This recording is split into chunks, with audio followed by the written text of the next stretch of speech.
Okay, we will start the second session. The second is a special lecture. Lecturer is Professor Shyam Sunder. He is here. I will make a brief introduction of Professor Shyam Sunder.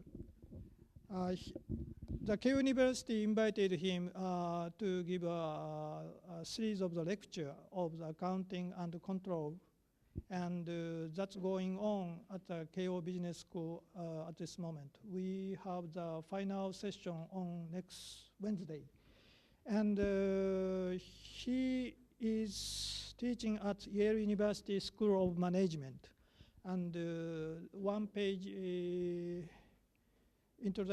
note of his career. He has a brilliant career, and he is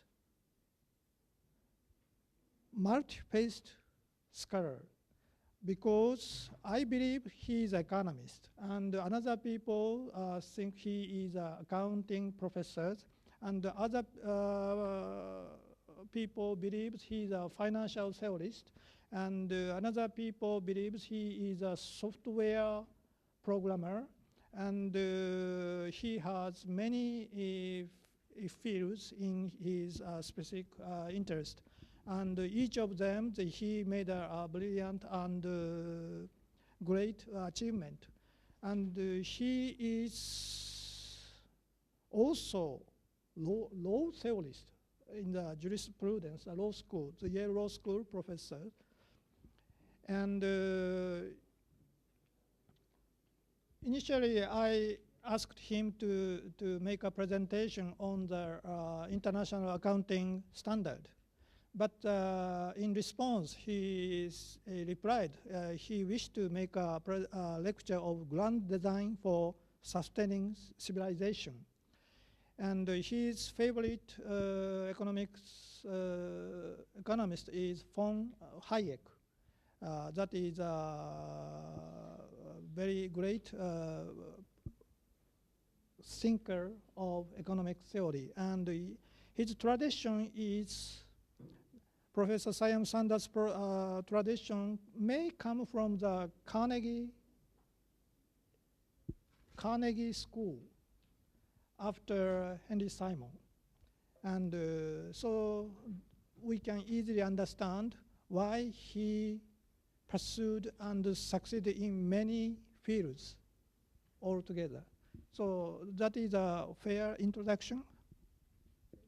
So we have the 90 minutes, but he wished to make a 40-minute lecture and discussion later. And even in between the lecture, he wished to have the interactive Q&A. Is that right? So.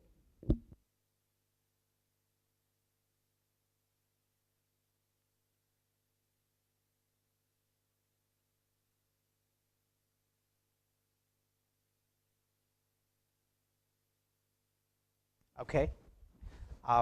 Thank you, Professor Anagawa. I'm delighted and honored to have this chance to be with you this morning. And you must be wondering, how can somebody who admires Hayek can talk about grand design? Because that will seem to go exactly contrary to his thoughts. But let's talk about this, and we'll come back during the discussion to any contradictions that might exist. So I've known, of course, Professor Anagawa since about 15 or 16 years ago, when we met during my visit to Japan.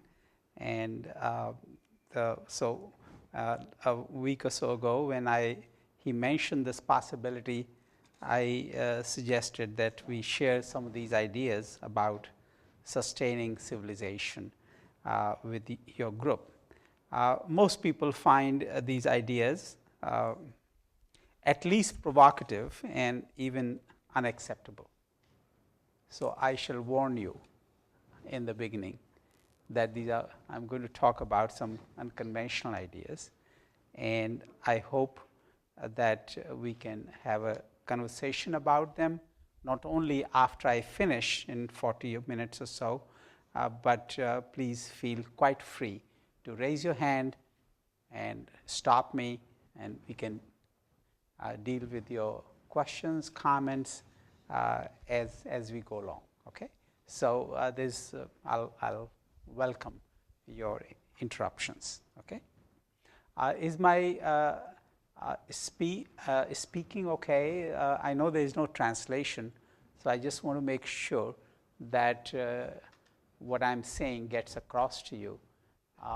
Should I speak faster, slower, louder, or anything like that? No? No comments? Okay, all right. So let's start then. The grand design for sustaining civilization.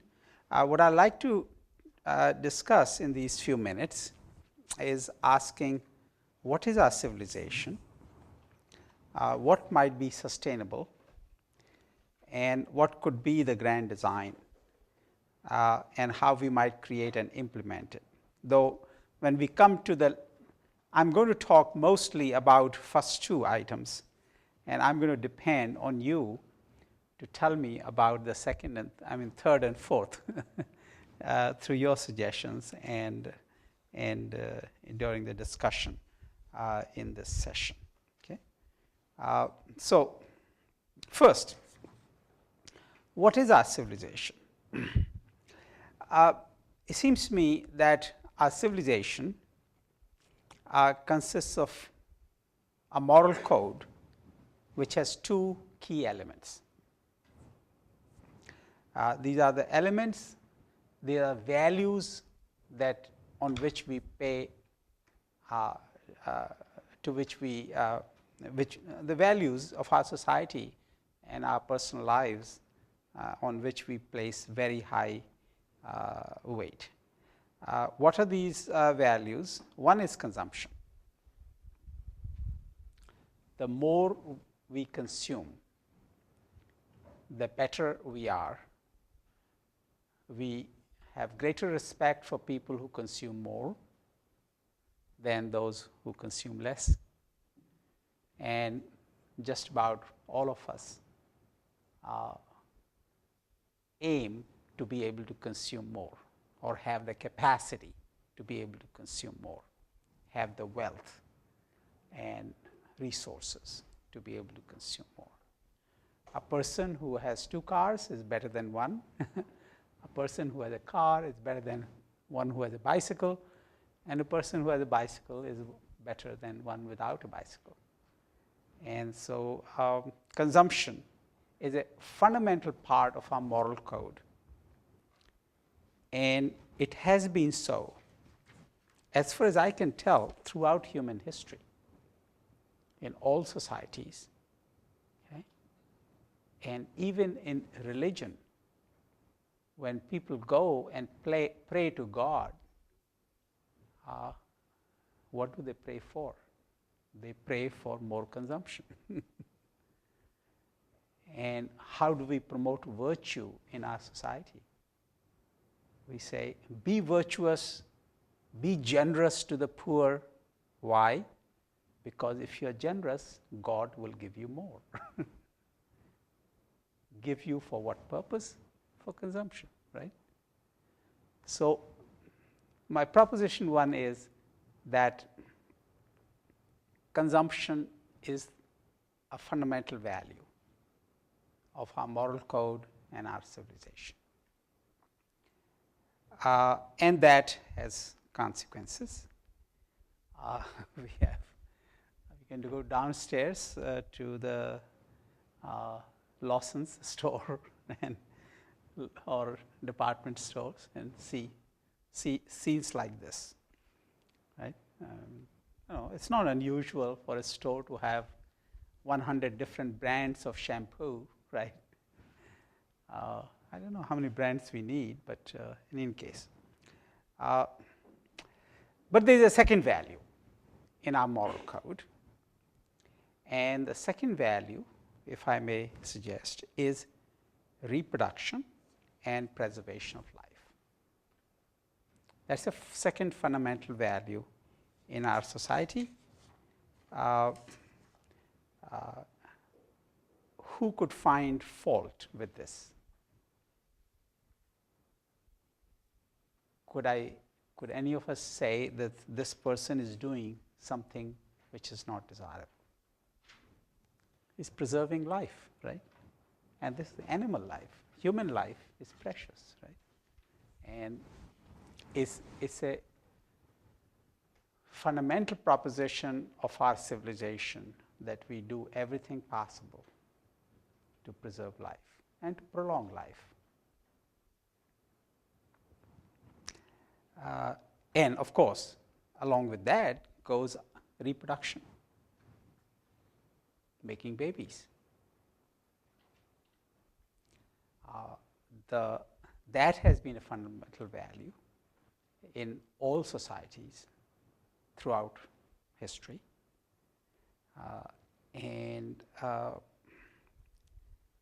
every religion, every society promotes or takes the steps to promote reproduction. And it's not surprising, we all love babies, right? That's an important part of our moral code. So you take these two elements of moral code, consumption and reproduction or preservation of life. And then consider technology.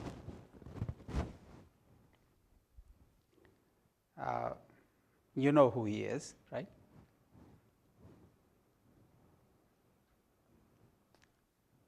This was a scientist from second half of 19th century from France. His name was Louis Pasteur. What did he do? He discovered, not entirely by himself, but there are other people whose findings he built on, but basically it was the theory of bacteria or microbes. And he found out that most infectious diseases occur because of bacteria. And that revolutionized public health. Personal hygiene, clean drinking water.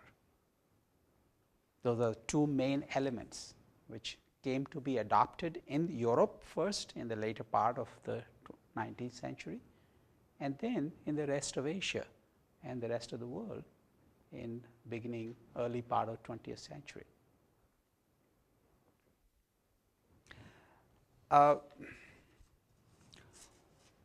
So what did combination of our moral code,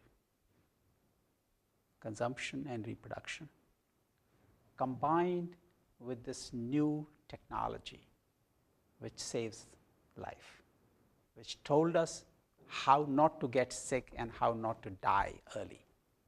Because most people, children, adults, young adults, middle age, every time people will die from infections until this technology came around and public health improved, water improved, cleanliness improved because of this technology. And then the death rates plummeted down. So combine these two factors, technology and moral code. What did that do? Here's the result. Throughout most of history, as you can see, the population started climbing here, and this is about 1900. This is the part where now we are up here in this path. Okay. You can take another version of this chart. it took about 123 years for population increase from 1 to 2 billion from 1800 to 1927. Today, we are going up at about 1 billion every 13 or 14 years. Population increases 1 billion every 13 or 14 years. Okay? And that's the path we are on.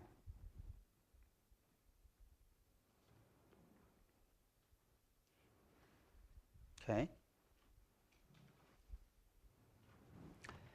Now, what is the result? Here's a chart of global water withdrawal and consumption. The line on the top, red line, is for Asia and rest of the world. It doesn't matter what part of the world it is. What matters for water, I think local distribution matters, but I'm going to talk mostly about total world. So here's a consumption, here's withdrawal. Is the water being replenished? We can look at various parts of the world. Here's the projected water scarcity for in 2025. It's not very far away. It's only 14 years away. And even today's map doesn't look that different from this map. Okay? This is where most of the population of India is in India and China. Okay? And that's where most of the water scarcity is. There simply isn't water.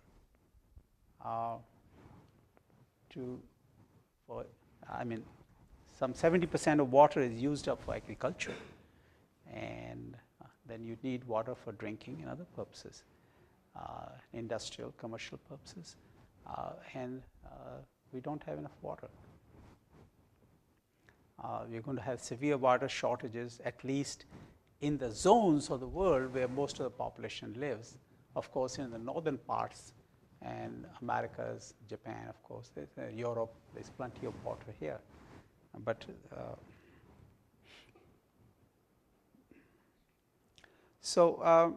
here's the situation. In many parts of the world, there are severe water supply problems. We can look at consumption of various resources, but here's energy situation. I'm sure you have seen much more detailed, informative charts, but I just picked up one chart. Here's 8% of all our energy is renewable.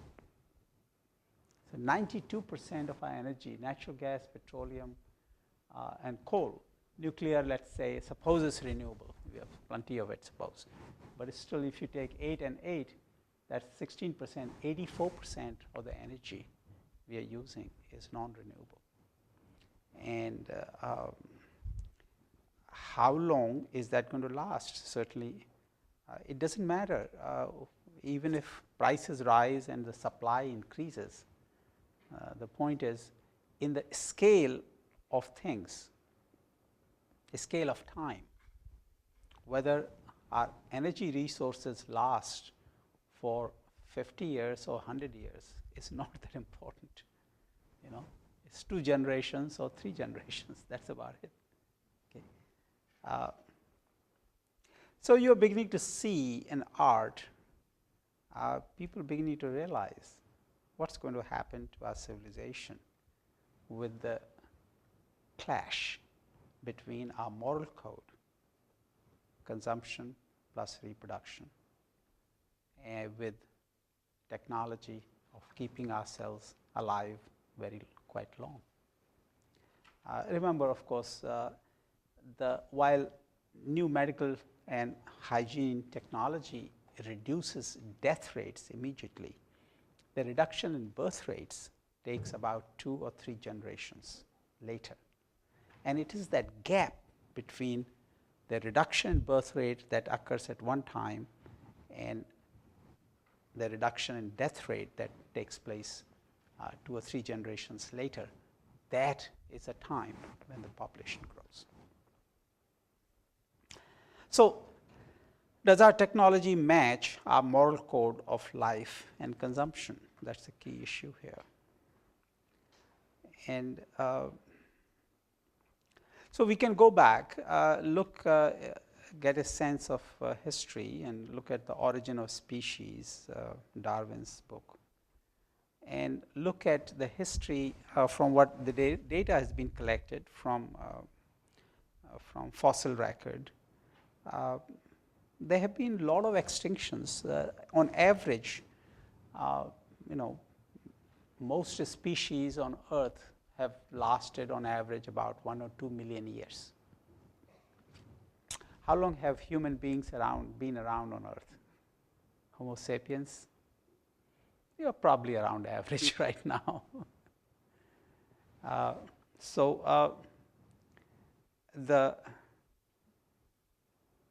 Now here's an interesting chart. This is the human population on Earth, and this is the number of species that became extinct on Earth.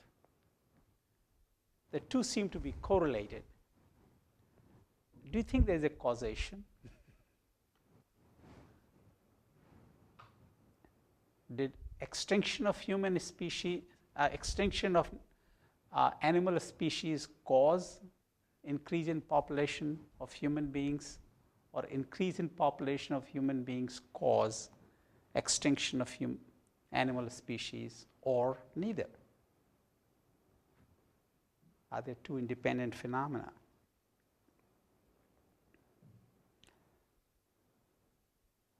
You might enjoy this cartoon from my favorite, Tolles is a cartoonist in US. So here's a bug, insect telling the other, well, people succeeded in reducing their biodiversity down to one species, and they always thought it'll be them.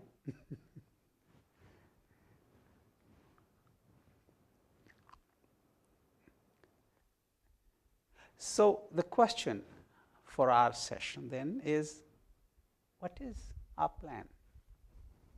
What is human beings' grand design?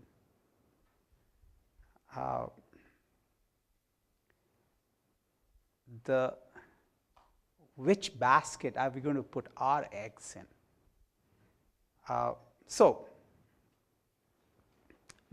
As I said, most species on the Earth have not lasted for very long. Humans are about average, and the question is, shall we exceed the average? Now, you know that isolated human civilizations have gone extinct in known history. Why did they go extinct? Because they could not find socio, political, and economic solutions to the problem of resource scarcity. Okay, and do you recognize this? This is Easter Island in Pacific Ocean. Okay. It was a great civilization. And what happened? Their population kept growing, and ultimately they fought and killed each other and disappeared. All they were left with is these wonderful sculptures looking out to the ocean from that civilization. Now, it could be that this won't happen to us. On the other hand, it could happen to us too. And the question is, how will it happen? No, now we are a globalized society. Now, globalized society means that if there's a shortage of some resource here, we can get it from Africa.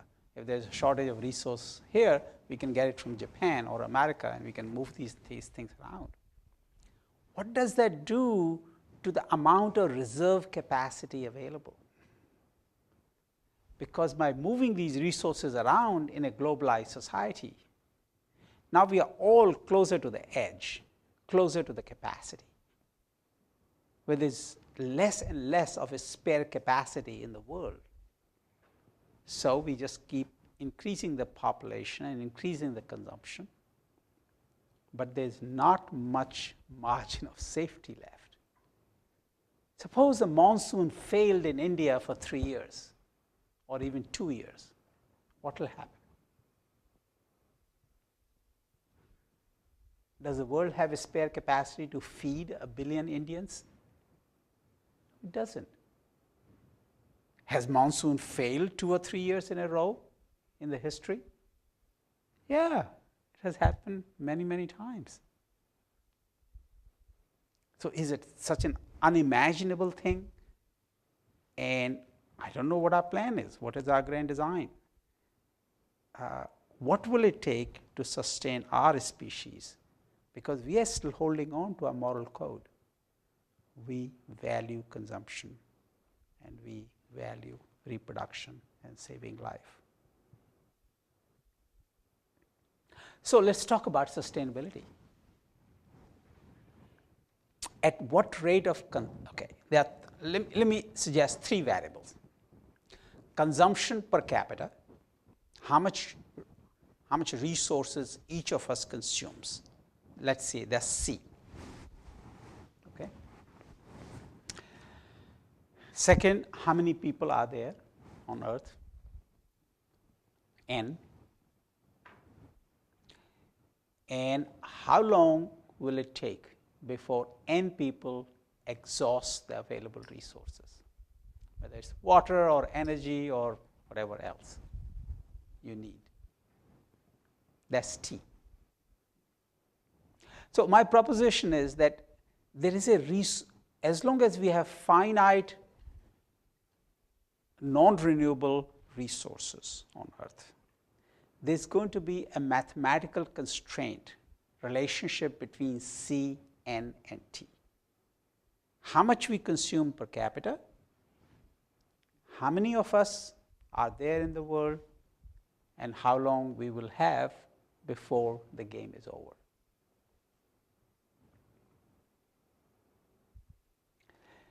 You see some discussion about sustainability. There are plenty of conferences on sustainability in various parts of the world where hundreds of people get into airplanes and attend those conferences. And sometimes they might refer to consumption, okay, is energy use, carbon footprint, all that. Okay? But I have rarely seen a serious attention either to consumption, moral code 1, or to population, moral code 2. So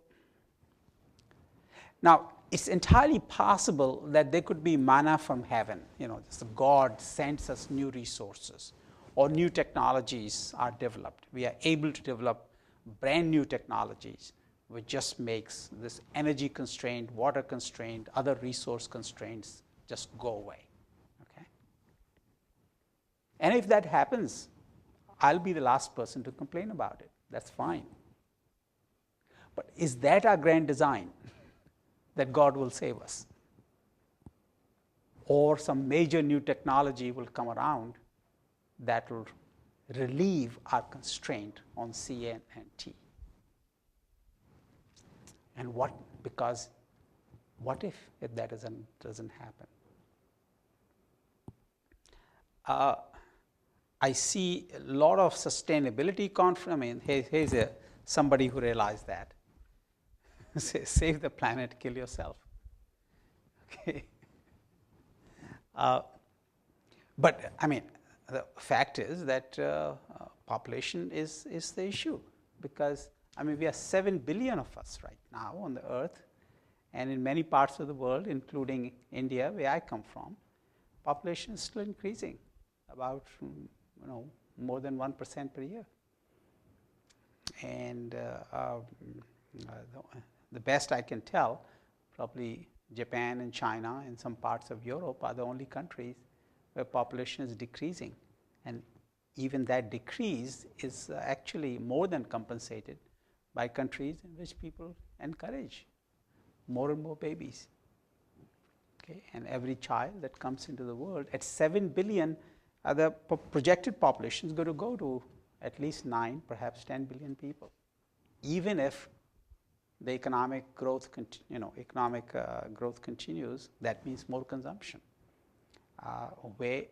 That just means the T will become shorter as we have more people and more consumption.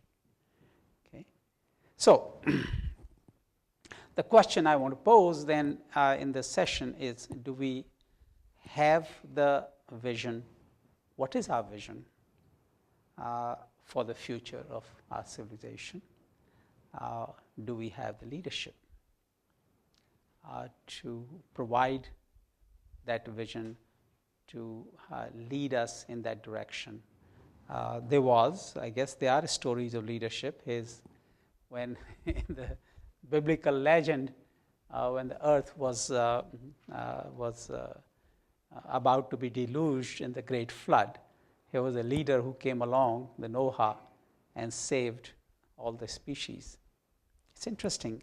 The painter thought all the species on earth were mammals. But mammals are only a very small part of the species of the earth. So what do we do if we think sustaining the human species beyond a few more generations is important? Now, maybe some people might think it's not important, or maybe we can find another way. I love Al Gore's movie, what was it?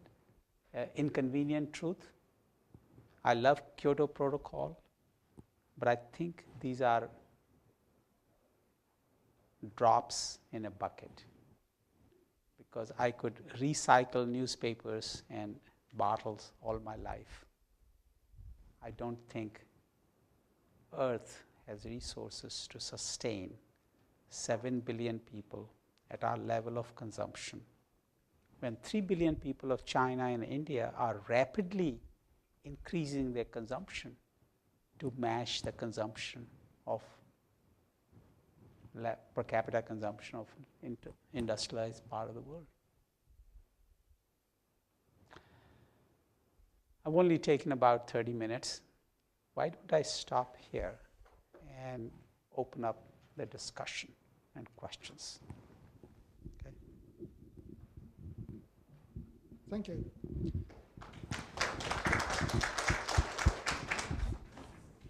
So, shall we start discussion or Q&A session?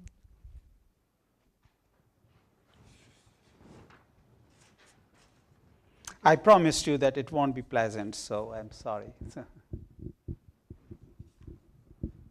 Yes. Well, thank you very much for a very impressive lecture. And I don't know whether I can start the discussion, but I would like to express my feeling toward the subject you just lectured. That is, we have been complaining about the decline of birth rate, and also the very much of a high acceleration of aging process in Japan. Mm-hmm. But I think this is good in terms of extinction process of the human beings mm-hmm. in a global sense. That is, as you mentioned, that the technology has, of course, obviously helped us to live longer, mm-hmm.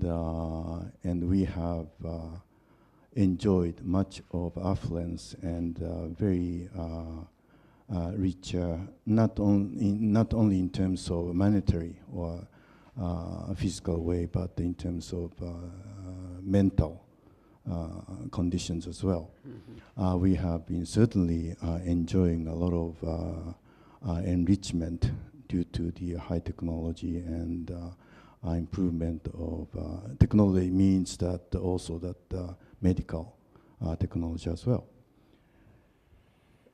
And of course, the population has been overflowing of the earth, and I think up to a certain point, I think the so-called invisible hands would work.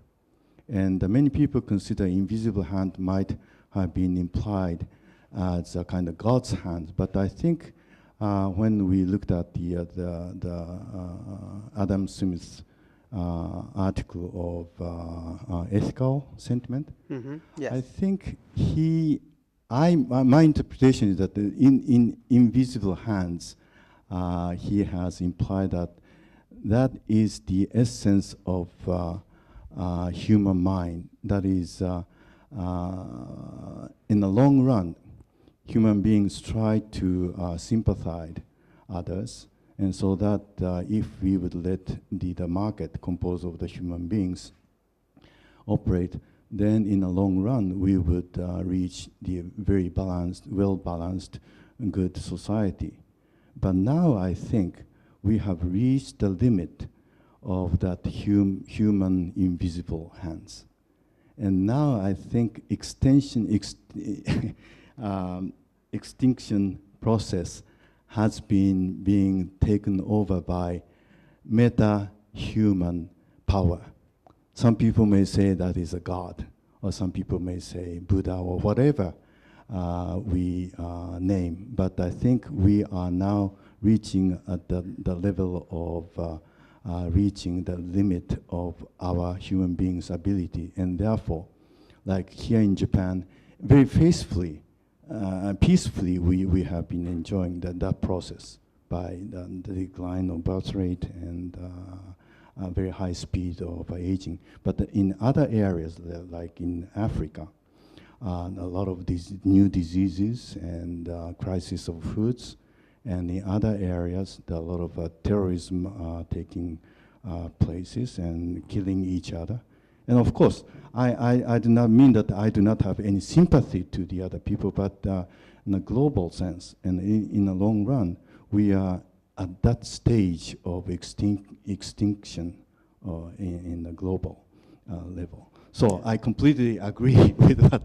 So I'm not starting any discussion, but I really share with you the feeling of whatever you have said. Thank you very much. Thank you. I appreciate your comments, and I think I don't know your name, of course, Mr. But the other Adam Smith book that he referred to is his Theory of Moral Sentiments, which is not as well known as his Wealth of Nations book, but it is probably more important of his works. The Moral Sentiments book. Mm-hmm. Yes. Yes. And many, especially journalists, to me, they don't look to have even read. No, they don't. Most people don't even know about that book, actually. Mm-hmm. If I may say one more thing, even though my focus in this conversation is on the world and the human species, as far as I can tell, I think China and Japan are two of the few countries in the world who are actually have tried to deal with this issue in a substantive way. Okay? China, with its one-child policy, has received moral condemnation from the whole world. Why? Because it violates part 2 of a moral code, freedom to reproduce, right?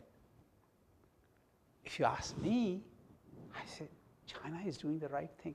See, the problem is, one thing I should mention here is that, and that's where Hayek comes in actually, that what is good and moral at individual level can have terrible consequences for society in aggregate, and vice versa. And so our definition of goodness in our ethical code or moral code is about consumption and about prosperity and about reproduction. When you put it together for a few billion people on Earth, it's going to lead us, I think it's already leading us to the disaster. So what are we going to do? And we have to, I mean, one possibility is that we tinker with the moral code. And that's why China gets so condemned for its one-child policy. because it tried to tinker with the moral code. And that's every social, religious, political leader in various parts of the world say, wait a minute, how can you do that? Okay. In India, in 76, under the emergency rule of Mrs. Indira Gandhi, they tried to implement birth control policy in India. Of course, they could not implement it. And immediately, next election, Mrs. Gandhi was thrown out. And there was no way in a democratic setup that society could accept any attempt to tinker with that fundamental element of the moral code. So what are you going to do? Because our moral code, I think, is in clash with technology. Please. You need it? I'm still here. Okay. Well, thanks for the presentation. Let me just bring devil to this discussion. And as they say, devil is actually in the details. And if your presentation kind of showed human beings as one group, but they do not actually behave as one group. And if you see the consumption, 20% actually consume 80% of the resources, whereas the remaining 80% actually struggle with the remaining 20%. So the present situation is not because the whole human group has actually consumed its way out of the earth, but it's because this 20% over-consumed, and the remaining 80% is trying to become like the 20%. Right. And so how do you deal with this situation? So a standard has been set already, and that is overconsumption. And this 80% is actually trying to go to that level, and the earth cannot sustain it. And if you probably want to mention Gandhi here, the world can definitely support everybody's need. It cannot support one person's greed. But the problem here is nobody wants to say this is need and I will limit myself to this need. And this 20% of the population doesn't seem to set its need and want to limit its need, but it wants the remaining 80% to reduce their consumption so that we can still happily live the way we have been living. And that's what this world is actually facing now. The elites are still doing what they are doing. And that is happening in not just developed countries, but also in developing countries. The elites are not affected by what is happening on the ground. They are not reducing their consumption, nor they are even setting a standard to say that this world does not support enough, so we'll reduce our consumption. Nobody is doing that. They are only asking people who are already on the brink of life or death, which is something I deal with on a daily basis in my charity clinic. You people only talk about economics numbers, but I actually see them living or dead people. And you are asking these people who are already on the way to death to reduce their consumption. I mean, you are only eating one meal a day. What am I supposed to do? Reduce my consumption to half a meal a day? That's already not sustainable. But on the other side, there are people who keep on wasting, and the government is actually incentivizing those people. And these people are only ruling this planet, and they have absolute disconnect with the rest of the people. And if you probably take the recent Economist, it found out that almost 80% of these elite people have no connection with the rest of the world. And this is where the problem of sustainability is. Who is going to set the standards? And the people who set the standards have got no link with the rest of the world, and they are only there to preserve their own standards and make sure that the rest of the population is actually suffering.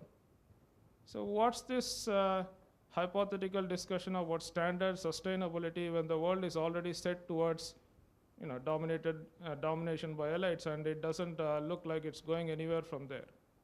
This is a kind of a, what you call, I don't really remember the word, but it's already a double standard world. And this talk about sustainability is because this 20% is trying to find it difficult to carry on with its own ways, and it's just trying to make the remaining 80% suffer even more. Okay. Thank you. Well, thank you for your comments. I would say two things. I was trying to get the conversation here.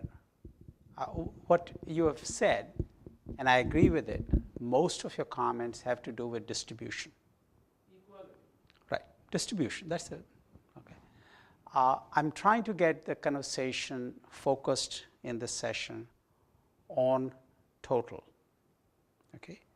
That does not mean distribution is not an issue. Okay? There are many issues in the world, but what I mean to suggest in this conversation is, let us suppose for a moment that consumption and wealth in the world were equally distributed.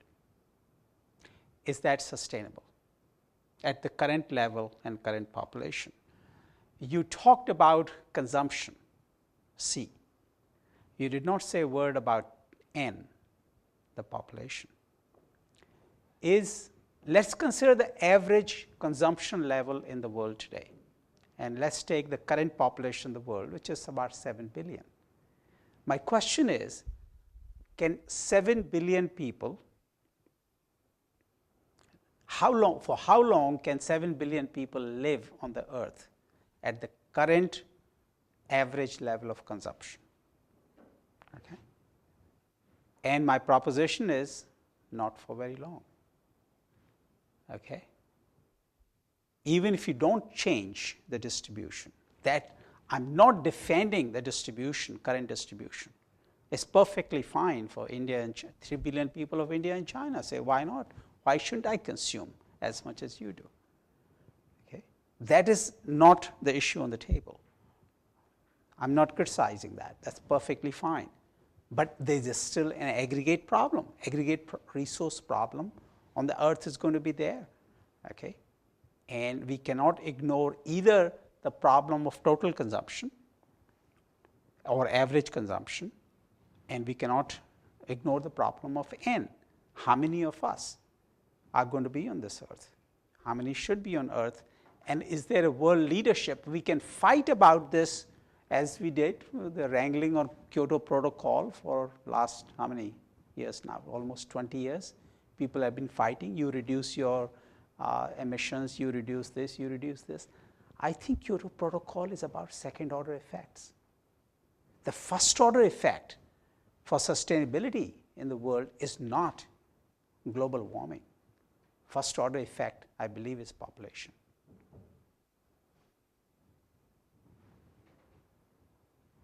Yes, please.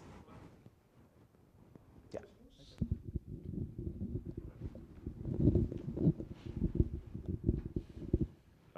Thanks for the explanation, but I guess again I have to disagree, and this is also the government of India's statement. Talking about averages, if one person has 100 yen and the other person has 2 yen, it's still 50 yen each. And if you want to reduce 50 yen on one person, there is no 50 yen with the other guy to reduce. So basically, I this is the perfectly issue. understand you are worried about distribution. We'll have to talk about equality first. There are people dying. And if people are already dead, there is no tomorrow. Let's talk about today first. Then talk about tomorrow. And that's the government of India's position as well. Okay. You want to talk about a different topic than what I'm talking about. Okay? There is suppose you make wealth and consumption equal for everybody in the world. Is that sustainable? Is it possible? Come on. You're asking a hypothetical question, and I'm asking a hypothetical question. Suppose you make it equal. Is that sustainable? How long will the earth, how long will the human civilization last if the problem that you're worried about was solved? I'm not saying it should not be solved, but that's not the issue on the table right now. Yes, please.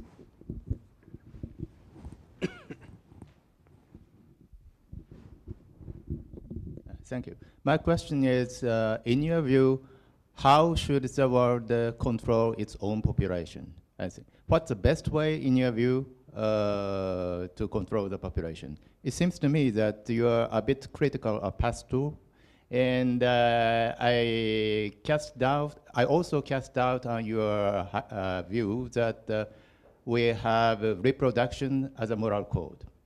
It seems to me that other species than the humans have tendency to kill among themselves. I mean, for example, gorillas kill their babies. Yes. And I also know that in some very primitive societies of the humans in South America, for example, women have that choice between raise or not to raise their babies. Yes. But it seems to me that at some point in the history of the human beings, we have forgotten, it is very hard to say so, but Yes, we yes, have forgotten that we have the choice to raise or not to raise after giving birth to babies. But in modern societies, it's very hard to sustain such a view. And so my question is, given the current situation of the moral code, what is your view about controlling the population? This is my first part of the question. And the second part is, in your view, how does a catastrophe come to the world? I mean, does it come little by little, or does it come very suddenly, like in terms of genocide or war or very large-scale hunger? Or do you think it is already happening?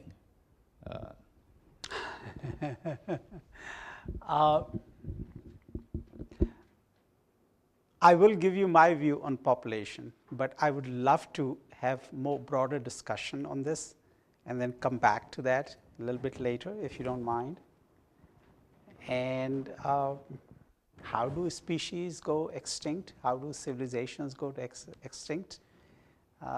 It's not a pretty process. Whether it happens with hunger, disease, starvation, or war. I guess those are the three major factors, right? Disease, starvation, and war. That's how most societies, whether human or animal, have destroyed themselves. Question is, since as human beings, we think we are more intelligent, do we have the ability, socio-political, economic mechanisms and leadership to do something about it? Whether it's about distribution, whether it's about total consumption, whether it's about per capita consumption, disparities in that consumption, or population. But the problem is, how do we match that C, N, and T? So T, to my mind, the word sustainability must mean that T is infinite, or at least very large. And when you are looking at T of 2 or 3 generations, that doesn't sound like sustainability to me. That's my grandchildren. I don't have any, but maybe I shouldn't have any. So, but on your first question, let me come back. Let's hear more, because I need to have some more comments on this, please. Thank you.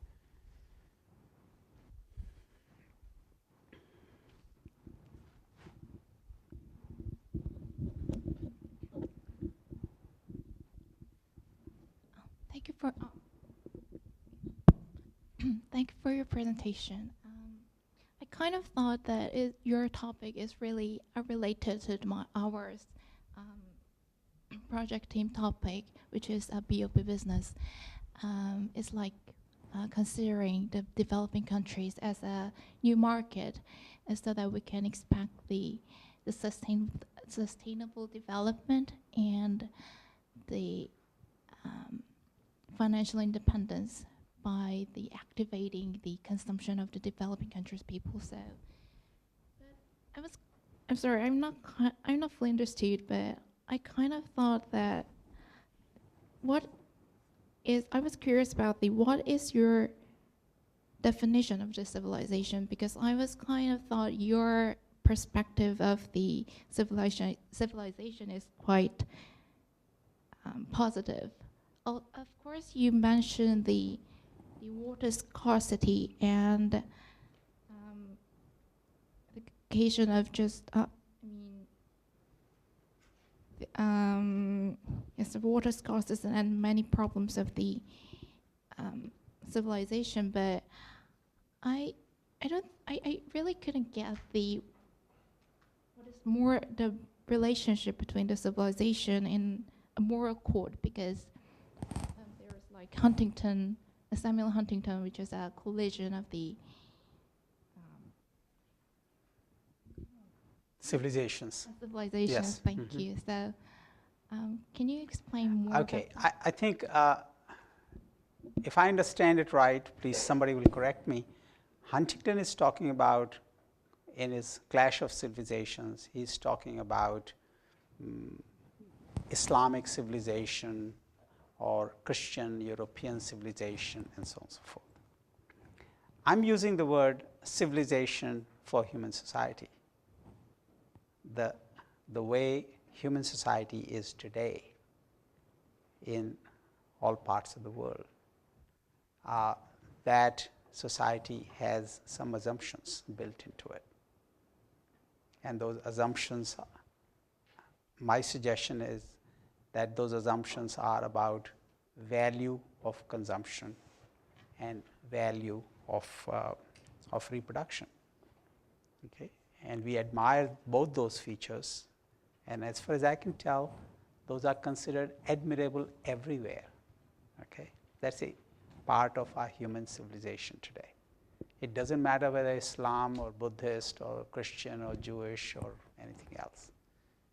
The attitude to consumption and reproduction are the same everywhere.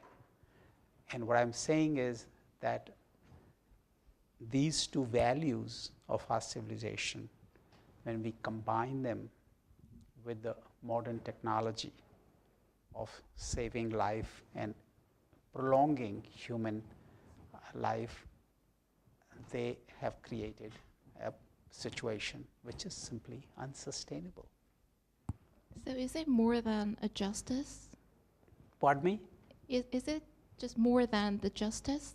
I mean, no, I'm not actually getting into the justice issues here. I'm talking about survival issues. How long can this continue? it's more than, so you mean, it's a value system? We continue the value system. That value system combined with technology has put us at the current level of population and current level of consumption for world as a whole, right? And what I'm wondering about is how long can that stay? What is T? Given the current value of C for the world and N for the world, how big is T, the time for which we can keep consuming the resources we do today?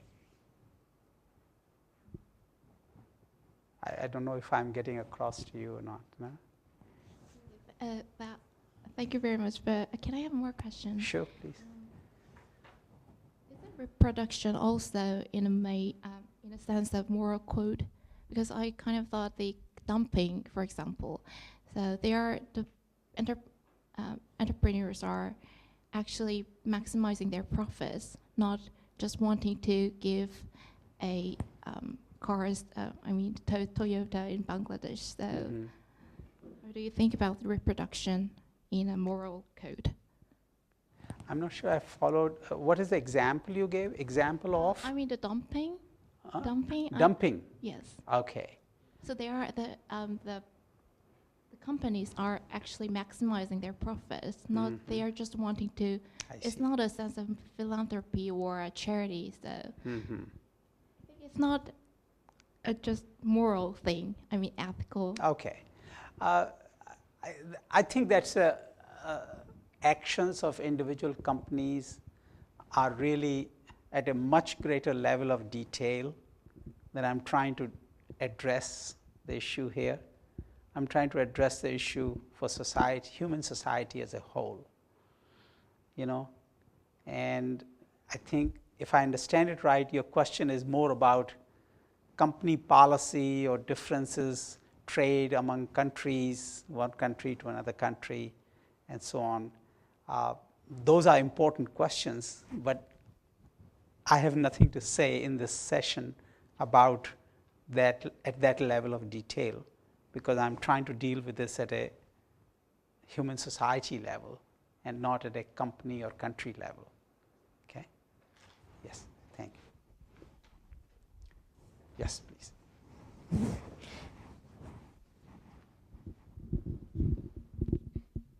Thank you very much for your great presentation. It was very impressive. I have a very simple comment or just a question.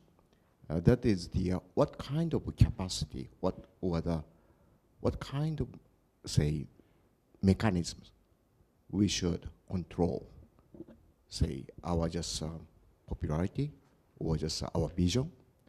Right now, just okay, I agree with your point that we should think about the population issue or the what is a civilization, how to just survive. I'm not completely agree with your two moral points, consumption. Say, I do not want to just consume, but say, definitely just human beings must, say, continue to live. And of course, each person or the human being has each value to maximize his or her value. In that point, someone wants to buy something, but as you mentioned that, say, human beings like those take care of the animals or the babies, that is the origin of the human beings.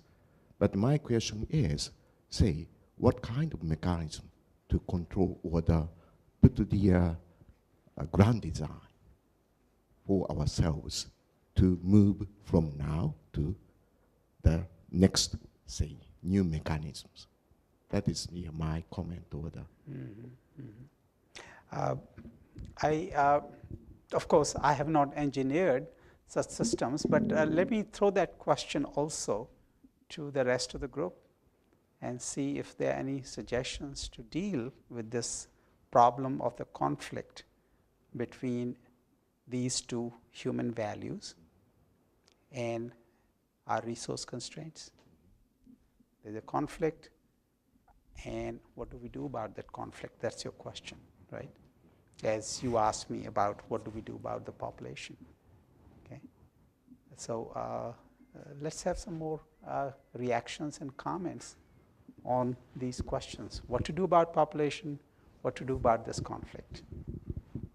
Please, Mr. Kennedy.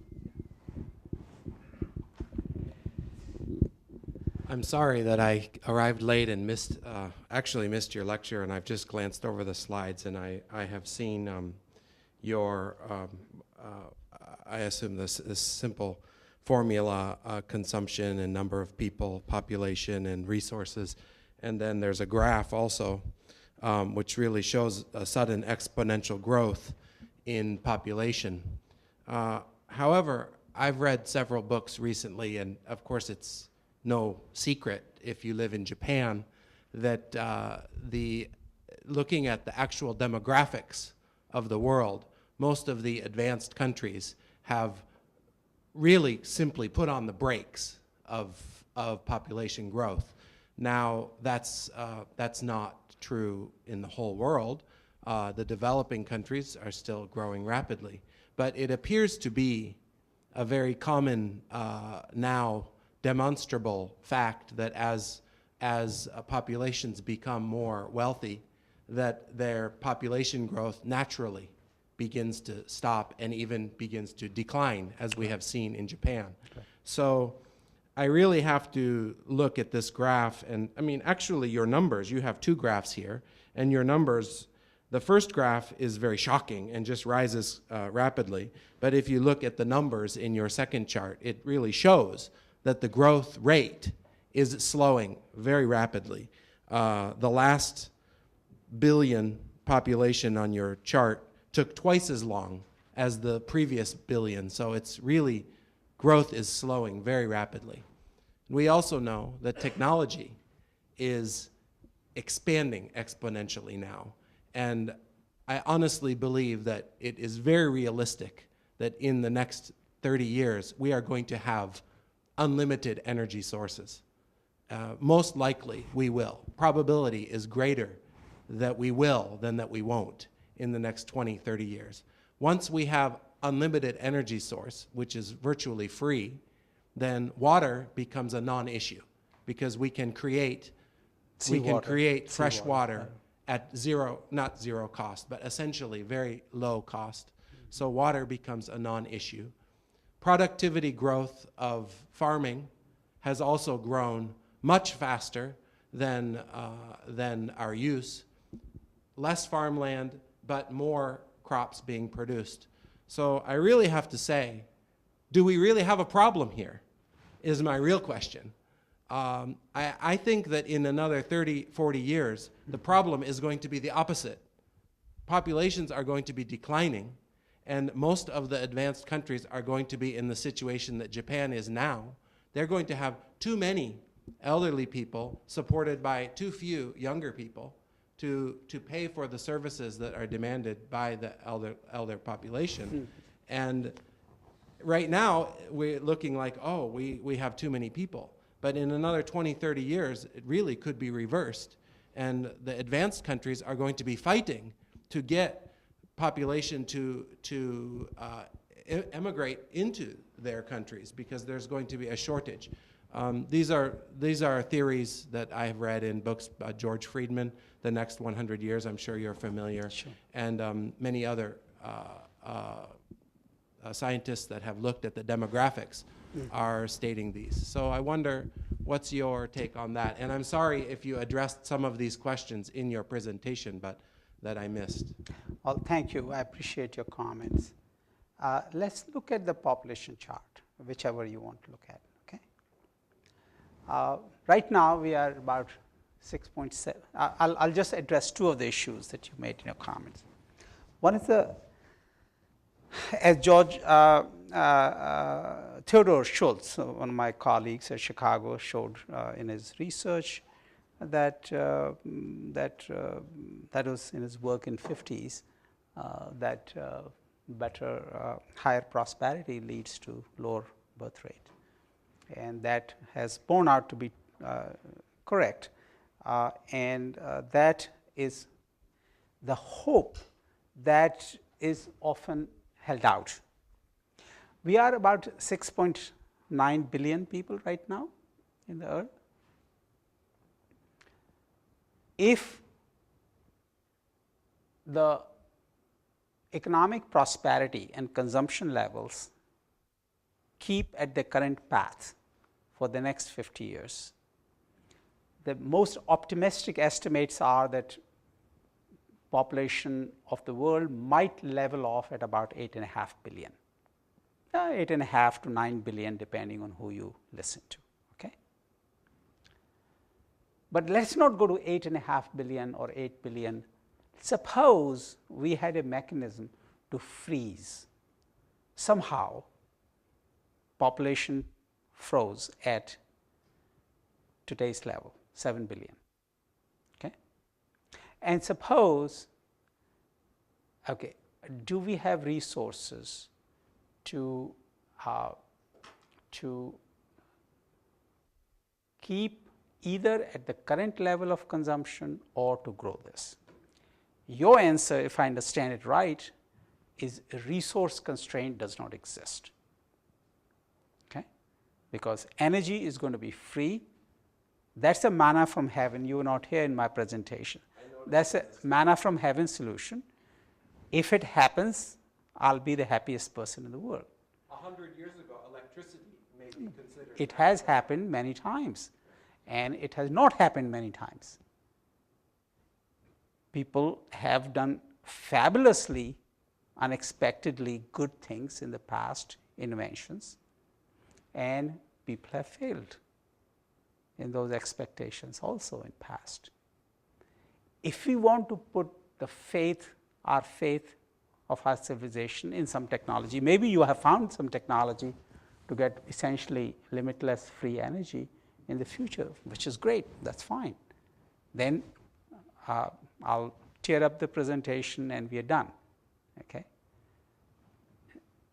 What if you don't? Or do you have one already? This technology.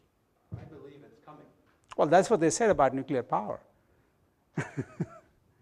About in 1940s, that this is a limitless source of energy. And look what happened after that. So if it's coming, if it comes, great. If it doesn't come, then what? How long in that case are we going to sustain 7 billion population? Okay? How many people can the earth sustain at the current level of consumption, even if there's no population growth, even there's no consumption growth? what's happening to the productivity of the land in India, in China, and in the United States. Okay? With the, what's happening to the water tables in these countries. Can seawater provide enough water for agriculture to support 7 billion people in the world? I don't know. I have not seen those arguments in the books that you mentioned yet. Okay? Any other comments?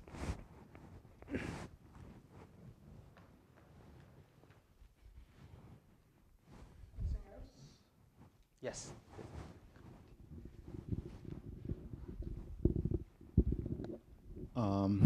At least I have taken the at least one of the most important implication and message from Professor Sunder is that before we start talking about sustainability of ourselves, that is human beings, we should at least now start thinking about the sustainability of living creatures of this world. And in terms of consumption, I think the natural rules says that those who consume most should have the least number of population, like whales, elephant. But those who do not consume that much, let them have a large population, like little fish, insects, and so on, so on. And the only exception is human being. We consume the most, but we have the largest number of population on this earth. So whether or not the earth exists forever, but before that, we should start thinking about that the human beings have been living against the natural rule of this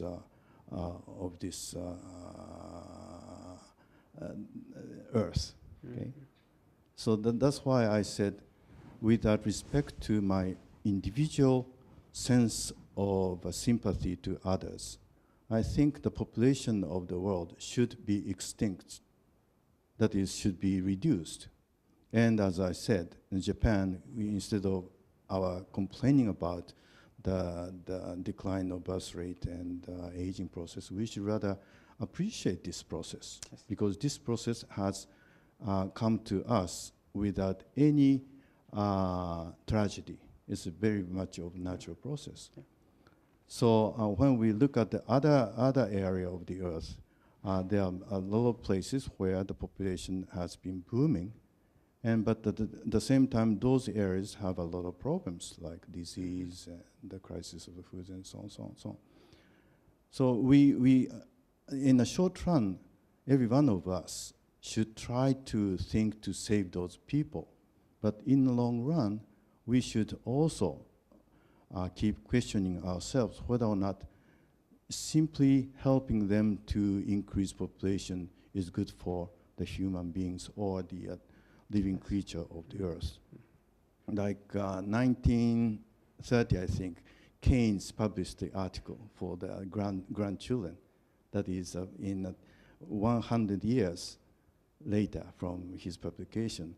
He assumed that the society would become well-balanced and good for everybody.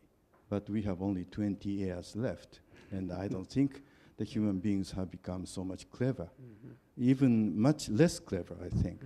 So I think it is now the point of history of living creature of the earth, that whether or not we should only consider or worried about the sustainability of human beings, but also we should take into consideration the sustainability of living creature of the earth. And all the distribution problem, the justice problem of corporations' behaviors and so on. So those can be, I think, very easily solved. But the question I just raised is very, very difficult, yes, unless everybody else, everybody on this earth always keeps in their mind. So I think in that respect, your lecture has been very, very impressive to me, and I want to thank you very much. Well, thank you, not only for your comments, but also, I think, saying what I was going to say in response to your question about population. I was also going to say that I think the attitude in economics and social sciences and politicians over the last at least 100 years, maybe more, have been in favor of economic growth.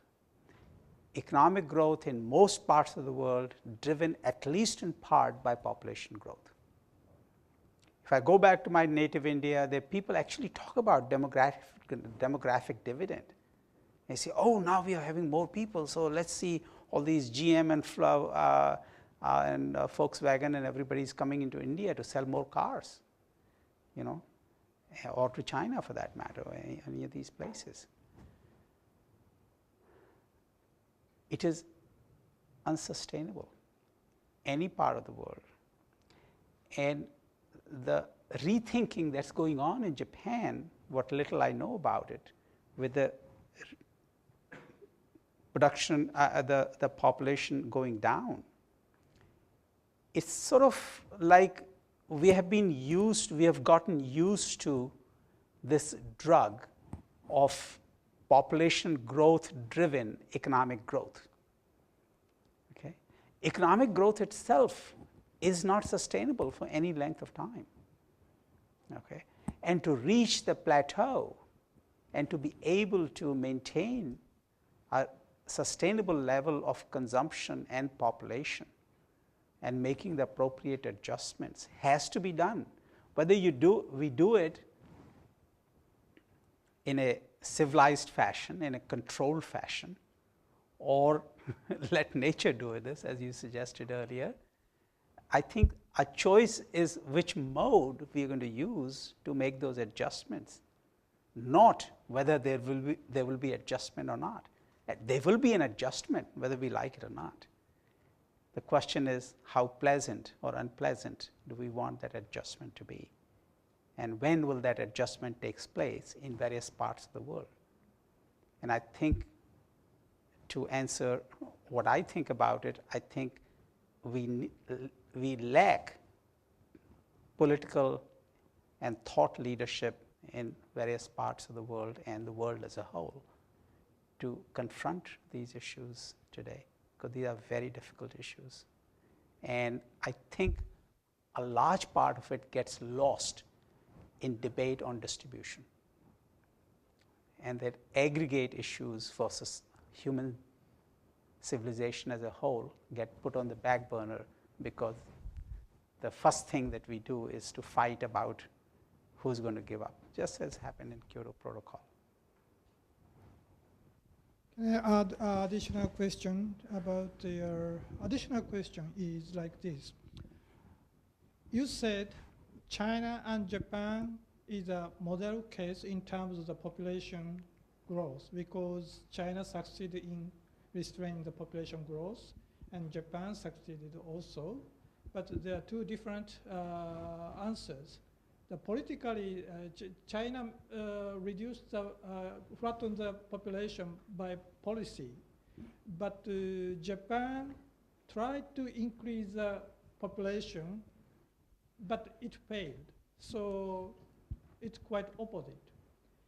And in that sense, China is successful, but Japan is not that successful.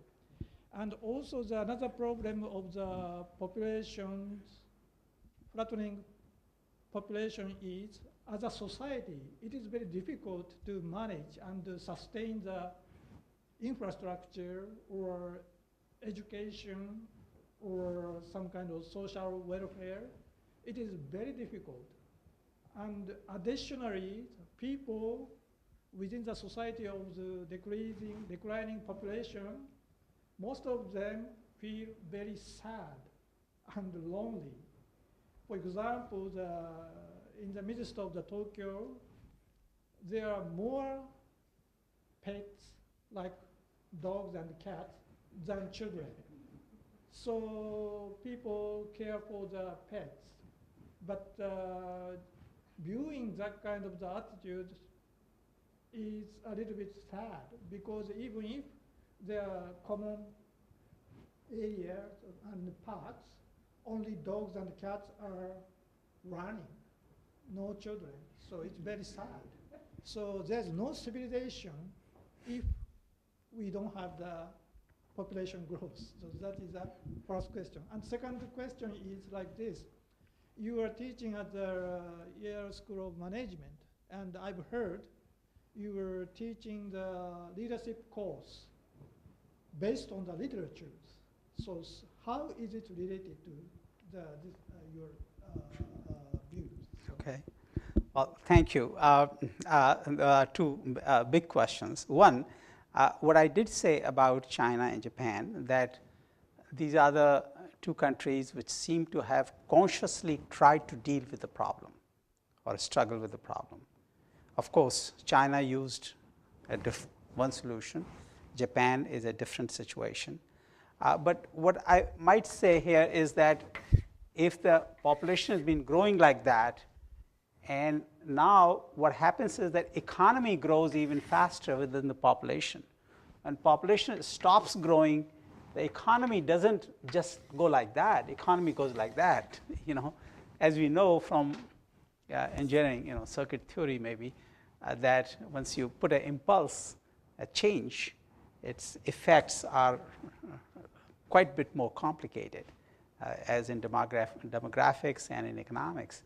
And so that adjustment of society, various resources, various services in society, the shape of the demographic tree in a society, it's a matter of complex dynamics. We cannot, unfortunately, just simply move from one static situation to another static situation with no dynamic effects.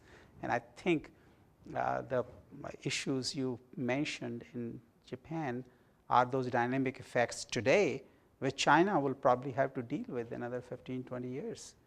They are not going to be absent in China either. And the problem is that we assume the positive dynamic effects during the population growth phase and get used to them. We have gotten used to them in past 100 or so years, and now we have to make an adjustment, and we're not used to it. In fact, in our discipline in economics, there's growth theory, but there's no shrinkage theory. There is, I know somebody probably in the room knows about papers on economic shrinkage or population shrinkage, what happens in those cases, and how to manage it. There's a huge literature on economic growth, but not on the other side. That will have to start developing now. I think maybe some researchers will have to start thinking of the shrinkage theory. Going to the leadership issue, it's a somewhat different topic, but I'm glad you raised it. At Yale School of Management, we have a program for first-year MBA students. It's called Leadership Development Program. And it had been taught in the past years using social science approaches. And when I was first asked to teach in that program, along with my colleagues, I found that approach quite unsatisfactory, because teaching them about leadership, first I had doubts whether you can teach anything about leadership. These are 25, 27, 28-year-old men and women, as you can't go and preach to them and do this, don't do that. With that dissatisfaction this past year, a colleague of mine and I decided to offer, start using literature as the basis to get our students to read people like Playing the Enemy, about Nelson Mandela, what he did with the Springbok rugby team in South Africa, how he used that to unify the country behind the rugby team, which was a symbol of apartheid, and to get the whole country to back that, and what was the impact of that. That was an incredible act of leadership on his part. We had them read Sophocles' Antigone, Shakespeare's Macbeth, Bolt's biography of Sir Thomas More, a book on Sir Thomas More, which was The Men of All Seasons. And so we are having them read some work of Joseph Conrad and others, to read those books. And Bernard Shaw's St. John, we just finished last week, where they read them, think about them, watch movies based on those books, and come to the class, discuss. And we have found it a very useful instrument for self-reflection. So the students read the books, look at the characters, and we ask them to think about themselves. What do they want to do with their lives? What were these characters trying to do? What were they, what were their approaches to their lives? What were the consequences? And how does it relate? How can they relate themselves to these issues? It's been a very positive experience for me this year, using this approach, and next year we are thinking of expanding it to a larger program, and hope that will work nicely. Thank you.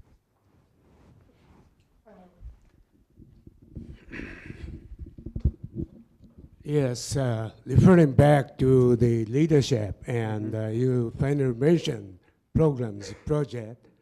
Last year, when I attended PMI's annual conference in US, we had Mr. Bill Clinton, the former president. He mentioned that we need political leadership for sustainability of goals. However, leadership does not necessarily leading us to delivery in terms of project. And then he stressed, we now need advanced, expanded project management that in my specialty it's called program management for innovation. We know how to deliver based on strategy, vision. And so since we all, say, close to 4,000 project management persons, we agree that, well, sustainability is the most promising growth area for project managers, program managers. And then project managers are really the pragmatic people, don't care about the growth, the global issues, say sustainability. However, so we agree that we had to look at sustainability more seriously in terms of, say, tiers of challenges, say, global issues, state issues, like in US energy independence, for instance, for Japan, recovery of competitiveness, kind of thing, while being a global citizen honoring sustainability, right? And so it's nice that we are trying, the leaders of the global PM associations are trying to approach sustainability from expertise. That means strategy program and project management discipline. That's my feedback. Thank you. Thank you. Thank you for your comments. Appreciate it. Okay. Any further comments or discussion? Okay. So I think there's one more comment from Professor. Yeah.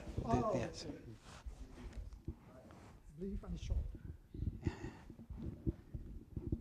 I think one of the things which I was teaching at the Yale Business School for about 25 years, and it's since 1985.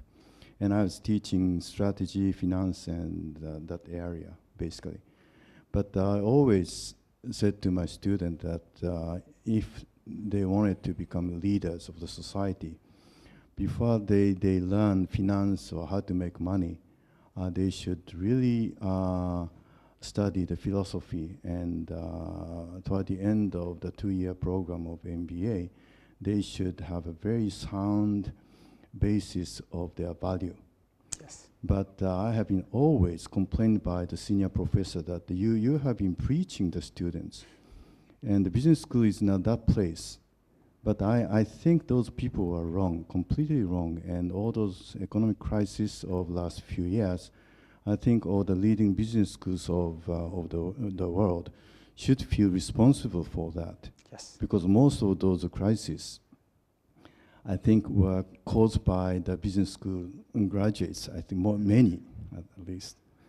And so, as you said, you are teaching at least one area based on the literature. I think it is very, very important. And last year, one of my good friends, Michael Sunder from Harvard, came to Japan, and he became so popular among many, many Japanese people. And I have been thinking about that we should introduce that type of course into the business school. Every business school should introduce that type of, that is, let students think philosophy as a leader as a leader of the society. Yeah. Because I feel very much hopeless about Japanese society right now. Most of the political leaders do not have a philosophy at all. Right. And they just look at, I don't know, not even the society, but their own selves. We are familiar with that problem in US also, by the way. Yeah.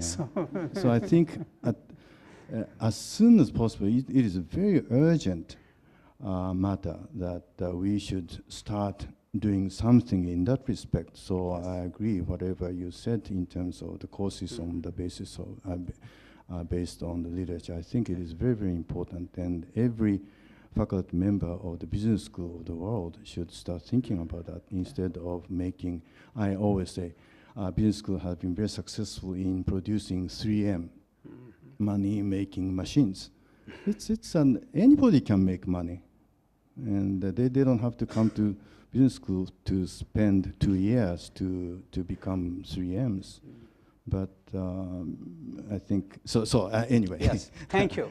We really should share the concept, and we should really renovate the business schools. I'd love to engage in further conversations about this topic and exchange ideas and what we are doing, our syllabi and books and so on, because as you said, I can't so much tell them leadership for our course is actually a bit of a misnomer, because we spend a lot of time discussing what is leadership, and there are many different kinds of points of view about it. But a main focus of the course becomes what are my values and what are my commitments in my life. You come up with the commitments and think about them.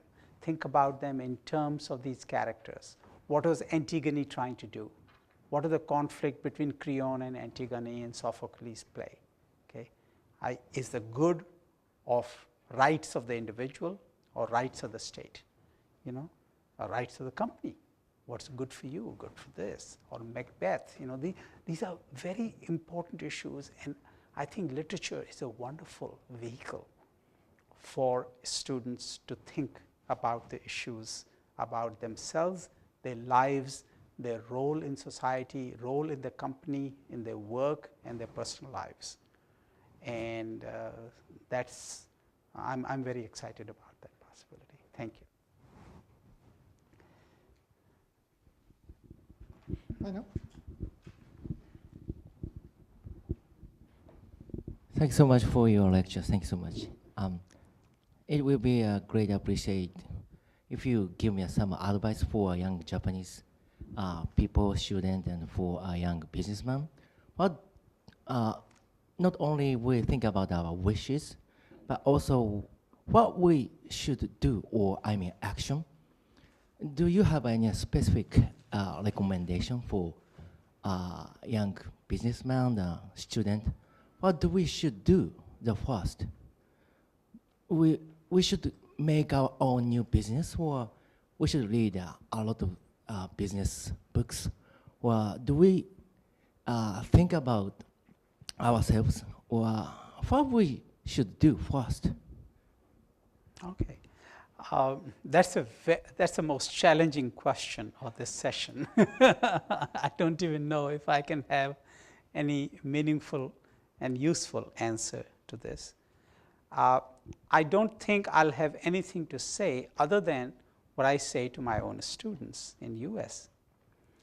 I tell them in context of this class on leadership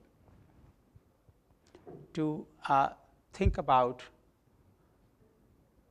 their values, what will make them happy, what do they want out of their lives, read examples that we get them to read. Say, so Macbeth pursues this kingship. So he murders the king because some witches prophesied that he'll become the king. And the moment he heard that he's going to become the king, he goes and kills the king and becomes the king himself. And what were the consequences? What happened? Of course, he ends up blaming his wife for encouraging him to do this.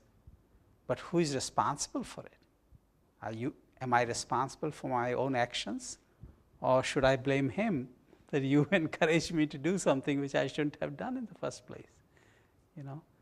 So to young students to think, and frankly, it's not just young students, old professors also learn a lot about by thinking about these issues.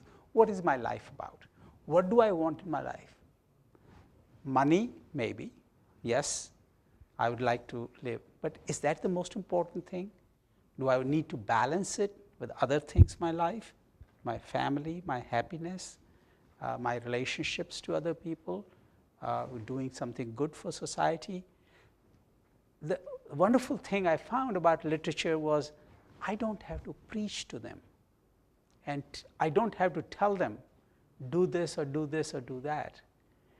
What we do is when they read these books and watch these movies and then come to the class in small groups of about 20, 22 people each, and you say, okay, let's talk about it. And then they say all these things. They think about these things and they debate them among themselves, which is much more meaningful than a professor standing up and telling them, do this, don't do this. They go to sleep or go into their phones and do messaging. So and they don't listen to that. But I think getting them to think about their own lives, and because they are adults, you know, what would I say to them? I think if we create an atmosphere in the school, in the university, where people get a chance to reflect on their own lives, they will probably come up with better solutions than anything a professor can tell them what to do. Could you give me the most important thing for you? For me? Well, most important thing for me is my work. I work in this academia. I work in the university. Gives me time to go to class, work with young people, but also gives me a lot of time to think and write and share my thoughts and get reactions and criticism and to that. These few weeks in Japan have been wonderful that way. I got a chance to speak to many groups of people in these few weeks and got their reactions, some supportive, some critical, some, all kinds. That's very exciting to me. This is wonderful. I love this. Okay, thank you. Yes? Yes, Professor. It's a big time. I was a business executive. I was president. I'm still president of PM Association. PM Association. And I was a teacher in the European school. Okay. All of them. Okay. So much fun for me. Thank you. Okay, time has come, and we have to conclude the discussion. But the topic is so broad and profound, so we have to think about again and again. And this program will continue next year, so we will return to his lecture and presentation again and again. And I'm not sure we can give the concrete idea or answer to his question, but we try to do in this educational framework. And Professor Sunder has been very busy in the past several months to give the special lecture at the Keio Business School. And when I asked him to give a short lecture, but he gave us a profound, deep lectures, and I appreciate it very much. And thank you for your voluntary participation and general framework of this program. Thank you very much. Thank you. And I have a brief explanation, and he will go back to his country this Wednesday? Or Yes, Thursday? Wednesday night. Wednesday. Right. Mm-hmm. And but Keio University and the Business School has a strong tie with him because of his accounting lectures in the past several months. So we wish to maintain this kind of relationship, and we will report our result to him. At least he can overview our result by Ustream or something. So I appreciate. And also my personal thanks to him, because I met him first in 1994. It was the event, joint event with ACSB, American Accreditation of Business School Society, gave the mission to Japan to understand Japan.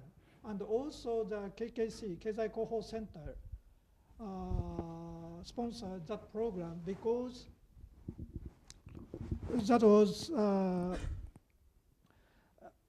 in 1980s, the tension between the US and Japan was so high, so mutual understanding is very important. And he came to Japan in 1994 as a member of the mission and group, and he led the discussion and stimulated our discussion. And I feel that kind of the program has a shortcoming, because just one mission is not good for our long-term relationship. But after more than 15 years, we got his lecture today. So I appreciate that kind of the program in 1994. That kind of the seed has grown like this. So thank you very much again. Thank you. Thank you.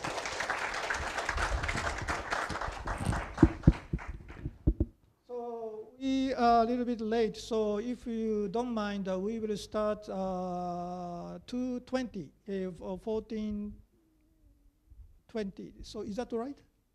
20 minutes late to start. Mr. Musa, is that all right? Okay. So 20 minutes behind the schedule, but we will start 2:20. And we have the lunchtime from now. Thank you.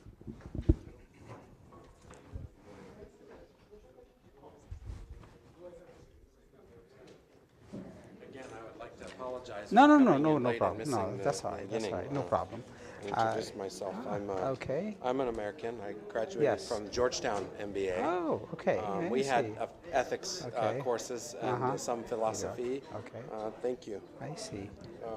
And